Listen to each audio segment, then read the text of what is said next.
Boa noite, a paz do Senhor. Quem vos fala aqui é a missionária Nadir Albano. Hoje é dia 14 de fevereiro de 2026, hoje é um sábado, né? Estamos conversando mais um momento de João 3,30, que ele cresça, que eu diminua. Como de costume, vamos estar orando e logo em seguida vamos estar passando para a preciosa palavra do Senhor, amém? Meu Deus, meu Pai, em nome de Jesus, nessa hora então sua santa presença, pedindo perdão pelas minhas falhas, pelos meus pecados que são em número. Meu Deus, me perdoa porque eu pequei no pensar, no falar, no agir. Toma minha mente, toma meu coração, leva cativo a ti. Nessa hora apresenta a vida do meu esposo, dos meus filhos, o lar, o ministério, o chamado. Apresenta também a vida desse irmão, dessa irmã que vai estar do outro lado ouvindo a ministração dessa palavra. Que eu possa estar alcançando, guardando, livrando, libertando, cortando laços, quebrando arcos, desfazendo toda a obra das trevas. É que eu te peço nessa hora, em nome do Pai, do Filho e do Espírito Santo de Deus. Amém? Preciosa palavra do Senhor, a gente está em Esther 5, tá? O pedido de Esther ao rei. A gente viu que ontem, né, o seu tio falou para que ela fosse falar com o rei, né, que Mardoqueu fosse interceder, que Esté fosse interceder através do rei Xerxes pelo povo judeu, né, e hoje a gente vai estar aqui, né, e aí é onde Esté fala que eles vão estar fazendo jejum, que eles estejam jejuando para que ela chegue na presença do rei. E aqui hoje eu vou falar o pedido de Esté ao rei. 3 dias depois, Esté vestiu seus trajes de rainha, colocou no seu pátio interno e colocou-se no pátio interno do palácio, em frente do salão do rei. O rei estava no trono de frente para a entrada. Meu Deus, meu Pai, em nome de Jesus, essa é essa santa e preciosa palavra no momento João 3,30, que eu, a missionária Nadir Albano, desapareça, que Deus Pai, Deus Filho e Deus Filho de Deus apareça, porque o objetivo, Senhor, desse canal é simplesmente pregar a tua palavra pura e genuína como ela é, para que teu nome venha a ser exaltado, para que teu nome venha a ser glorificado. Meu Deus, não é sobre mim, é sobre ti, é sobre Jesus, é sobre a Trindade, é sobre Deus, é sobre a presença do Espírito Santo de Deus que nos move a cada dia para chegarmos perto de ti. Senhor, me ajuda, Senhor, a santificar-se a cada dia para que teu nome venha a ser glorificado e exaltado, que eu diminua, que o Senhor cresça sempre para a honra e glória do seu nome. Amém, Jesus, amém. A palavra vai estar falando assim, né, que Esther, né, vamos lá de novo. Oh, glória a Deus, né? 3 dias, aqui ó, no 5. 3 dias depois, Esther vestiu seus trajes de rainha, colocou-se no pátio interno do palácio, em frente do salão do rei, e o rei estava no trono, em frente para a entrada. Quando viu a rainha Esther ali no pátio, teve misericórdia dele, estendeu-lhe o cedro de ouro que tinha na mão. Esther aproximou-se e tocou a ponta do cetro. Ou seja, ele teve misericórdia, foi o próprio Deus, porque se o rei, ele não... como eu posso dizer, se o rei não age de misericórdia, a Esther ela seria morta, tá? Porque não poderia chegar na presença do rei, né, sem ser chamado. E aí a palavra vai nos relatar que Esther aproximou... Ai, vou passar o roxinho, né? Diz assim, Esther aproximou-se e tocou a ponta do cetro. E o rei lhe perguntou, que há, rainha Esther, qual o seu pedido? Mesmo que seja metade do reino, lhe será dado. E respondeu Esther, se for do agrado do rei, venha com Ramã a um banquete que lhe preparei. E disse o rei, tragam Ramã imediatamente para que ele atenda o pedido da Esther. Então o rei falou assim, ó, o que a rainha quer? O que você me pediu? Eu te dou até metade do reino. Mas ela não estava interessada em reinos, em bens materiais. Ela estava interessada em salvar o seu povo, ok? E aí diz assim, e disse o rei, tragam a Ramã imediatamente para que ele atenda o pedido de Esther. Então o rei e Ramã foram ao banquete que Esther havia preparado. Então ambos vai ao banquete, né? Diz assim, então o rei e Ramã foram ao banquete que Esther havia preparado.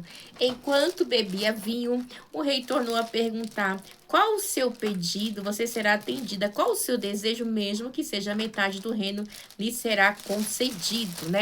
Então, né, é muito forte, porque ele está pensando em algo material, mas ela está pensando no reino espiritual ali, sobre a sua família, né? Porque o povo judeu é o povo escolhido do Senhor, né? E Esther respondeu, este é o meu pedido, é o meu desejo. Se o rei tem consideração por mim, se lhe agrada atender e conceder o meu pedido, que o rei Ramã venha amanhã ao banquete que lhes prepararei. Então responderei a pergunta, né? Então ela fala assim, ó. Então, rei, é assim, se o Senhor vier amanhã com Ramã ao banquete, eu vou te responder a pergunta, né? Porque ela necessitava de falar para o rei o que estava acontecendo. O que estava acontecendo? A perseguição, né, que iria acontecer contra o povo judeu, né? O decreto que Ramã deu com autorização do rei. Mas ele não imaginava do que se tratava, né? Que era uma artimanha de Ramã. Porque Ramã, igreja, Ramã era descendência de Amaleque, ok? E Mardoqueu é descendente de Benjamim, benjamitas, ok? Reino do Sul. Então, sempre teve essa briga. Há mais de 500 anos atrás, teve essa guerra com Saul, né? No começo também. Então, assim, sempre teve... Então, Deus, ele diz que de tempo em tempo, né? Haveria essa guerra, né?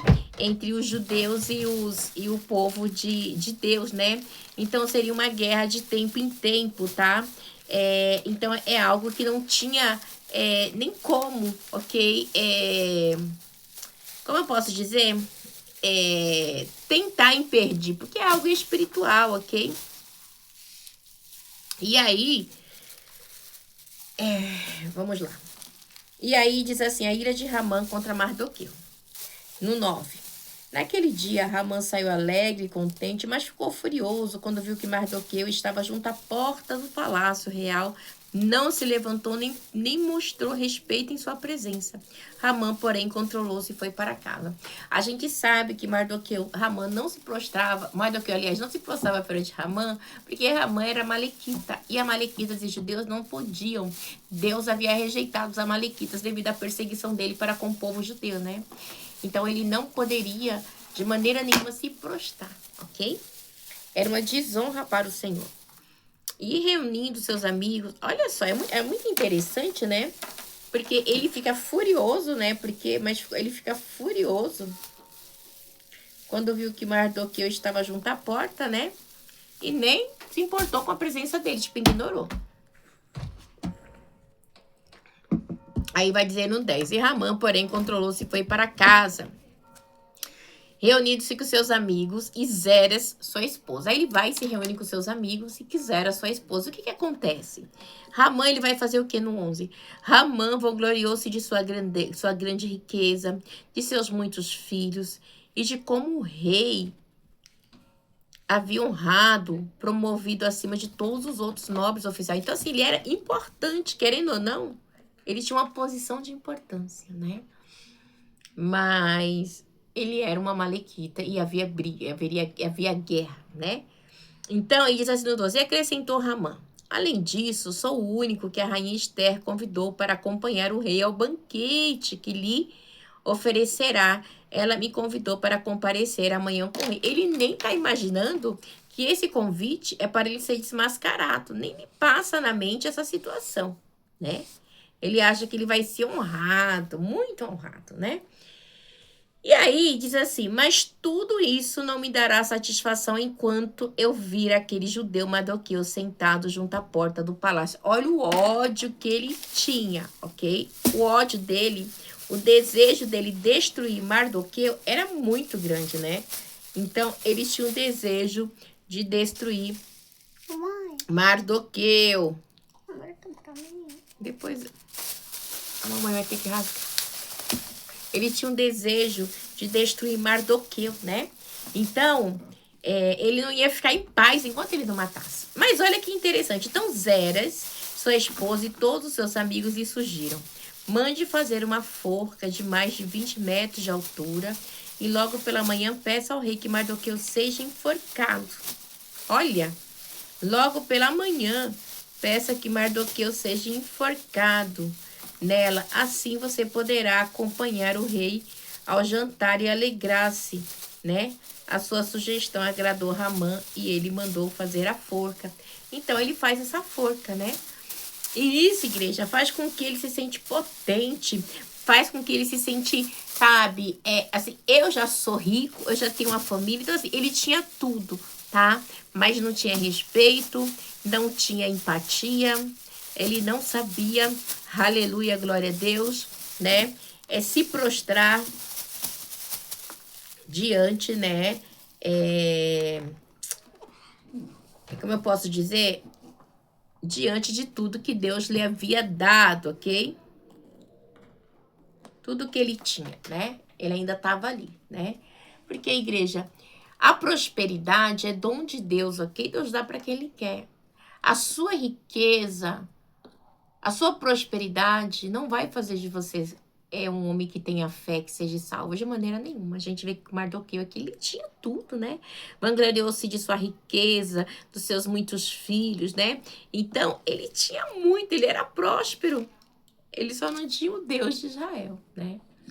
Então, assim, tem gente que acha que tem muita coisa, né? E nos humilha, né? Mas nós temos o que ele não tem, a presença do Espírito Santo de Deus, amém? Então é tremendo. Igreja, e é muito tremendo, depois eu vou estar falando amanhã sobre uma situação que me chama muita atenção. Você vê que os amigos dele, a sua esposa, incita ele a fazer uma forca para Mardoqueu. E vamos ver o que vai acontecer amanhã, tá bom? Deus abençoe vocês. Tenha aí um final de semana abençoado. Em nome do Pai, do Filho e do Espírito Santo de Deus, que na paz. Oh,